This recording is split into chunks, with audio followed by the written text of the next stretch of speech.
This is TWiT. Although, interesting article, it says this is why so many apps are now asking for Bluetooth access. That's how they're tracking you without using maps. Dunkin would like to use Bluetooth? Yeah. Why? Well, it turns out they've got a beacon in the store. And if Bluetooth is turned on, the store will know you're in a Dunkin. So that's just something. That's not necessarily a bad thing. No, if they're offering it might coupons, give you a free but it is donut. good to know. Yeah. Yeah, it is good to know. It's a free donut. Give you a free donut. It's free donut. I have to admit, it puzzled me because my iPhone kept saying, hey, this would. I said, why does Macy's want Bluetooth? What is it doing? There are so many apps are now asking me for Bluetooth, so that's why. Yeah. That's why we need regulation. If we have all of this is sort of negated, if you have the ability, if everyone who collects data and retains data has the responsibility of, if I contact Dunkin' Donuts and say, oh, by the way, any data you've collected off of this specific device, you're gonna erase it within 30 days, and they are required to do so or face a punishment of $10 per user per day, then we'll start to see actual control of your data. I think that most people, they're not necessarily concerned about their data being collected so much as, one, it being collected without their information or consent, and B, not having any control over that data once it's collected. So if you address those two, then I mean, imagine how many people use browsers that don't have ad tracker blocker plugins built in, which is, to me, is insane. It's like leaving your bike just leaning against a city railing without no lock on it. I would never use a browser without something that controls ad tracking. But people do that anyway. But people who do care, they need to have the ability to control that. I think it's, I always wonder about this because I didn't care for a long time, and I've started to care a little bit more recently, and have taken steps to kind of protect myself, like using Firefox and so forth. But I wonder if the vast majority of normal users, do they know, and then B, do they care? What do you think, Jim? Do you think people know? So I think people look at these stories about this and say, wow, that's terrible. I didn't know that would happen. Wait a minute, I got to go check in on Facebook. Right. Right, exactly. So I think the average user views this as something that will never affect them because, well, I don't do much on Facebook, and this is just something for me. Nobody cares about hacking me, or nobody really sells ads to me. That's not what they see. Now, what I think ends up happening is that you get a group of people, privacy people or tech people, that get really, and rightfully so, wound up about the privacy issues that are going on right now. And what happens with that is that they end up surrounding themselves with other people that think that way. It's an echo and they chamber. believe that they're making this huge monumental change, when in actual fact, they're not. They're just continuing to surround themselves with people that agree with their opinion on privacy and security. And the average people are going about their day on Facebook. And that's proven because Facebook continues to make billions, tens of billions of dollars a quarter. I know. So I know. In order for this monumental change that these people, and I praise them for their zeal in trying to fix a lot of these problems, I just don't think that it's working to the extent that they believe it's working. And in order to see it really work, what's going to need to happen is that you will need to see Facebook say, last quarter or a year ago quarter, we made $25 billion. This quarter, we made $5 billion. That would be well. That's already happening. Say, well, see, we expect the FTC to fine us $9 billion next quarter.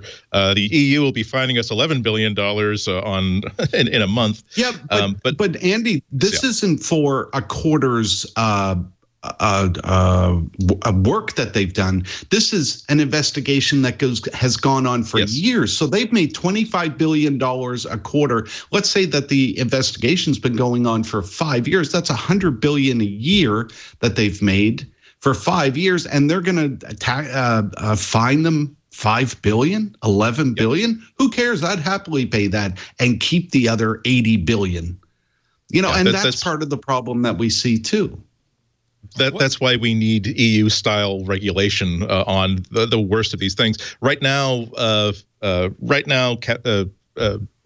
Zuckerberg is personally on the hook for the details of the 2011 agreement Facebook made with the FTC to settle that ongoing dispute, because they agreed to certain terms that they then absolutely refused to stick to. So the FTC came back.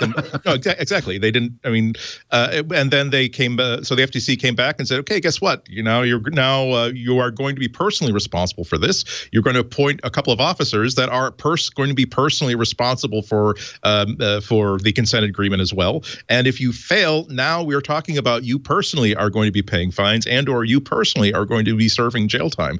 You need to put that kind of skin in the game, given that when the Equifax breach, the only person who went to jail for being so irresponsible with people's credit history reports that tens of millions, 100 million reports were leaked out.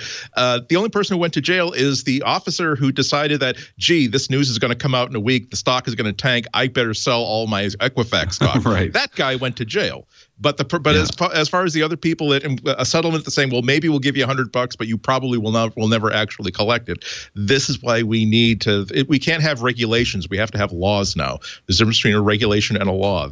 Congress passes laws. The FTC and the Justice Department have regulations. We need laws now. So what about that camera, though? Really good, huh? To answer your question, Leo, about how many people block ads. Yeah. On Mac Observer, we can tell how many. Oh yeah, because you got ad blockers coming to your site. Of course, and it's about 12% that block ads really on a site like Mac Observer. So these are informed people, but I assume there's some level of them that choose to whitelist our site, right? Because they're fans of the site or whatever. Does Mac Observer do the pop-up thing where it says, I see you're using an ad blocker, support us? I wrote a thing to do that about 10 years ago, and I turned it off. It's like, what am I? It didn't make any difference whatsoever. I was like, why do I want to? It's like, it's not worth it. Yeah. But another question is that number correlated to how many people proportionally are visiting your site via mobile devices, where privacy plugins are not quite as easy to install and manage? That's a good question. That's aggregate numbers, but it hasn't really changed over the years from when we went from no mobile to many mobile. It's always been that kind of between 10 and 15. In fact, it used to be higher. Now it's lower. So maybe that is the reason mobile kind of brings that number down a little bit. Yeah. I'm just going to tell you right now, I'm turning off my ad blocker on MacObserver.com. Thanks, man. I appreciate that. I recommend everybody does that. No, do whatever you want. So to bring it back to Apple quickly, just that this is why I do appreciate that Apple is sincere about caring about privacy, but remember that for years they were railing against, Facebook is so irresponsible, Google is so irresponsible, these other companies are so irresponsible, we're not so irresponsible. But okay, guess what? Because your browser on the iPhone is one of the most popular browsers in the entire world, you could just simply change Safari so that ad blocking is kind of hardwired into the system, and that it's always informing the user of what's going on with tracking. But you didn't really care about that, did you? So that's why I'm saying that I do believe that they're sincere about it. But when Apple decides to hold themselves up as being so above everybody else, when they're willing to fight and make the pose for the statue about thinking that privacy is a human right and a human freedom, unless you live in China, in which case we want to have respect for local laws. This is why I really think that we have to have a more honest discussion industry-wide about where the lines are, what we are willing to accept, what we're willing to absolutely not cross the line on.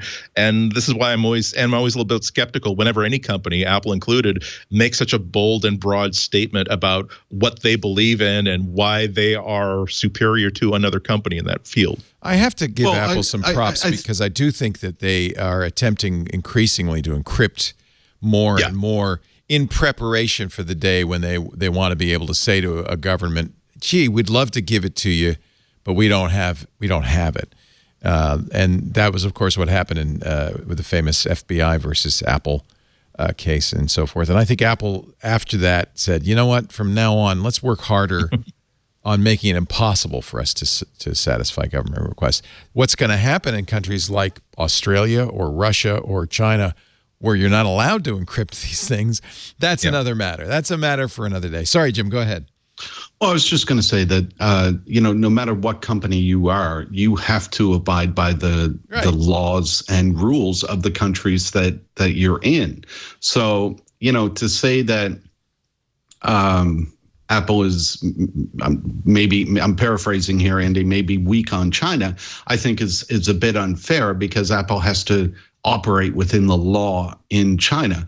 Now, the rest of the world basically is okay with being very closed and private and secure. They applaud that, and Apple does that in all those places that it can. But having said that, I do agree that I wish there was something more that Apple could do in China to help out there, and maybe in the future they will, if that opportunity is there.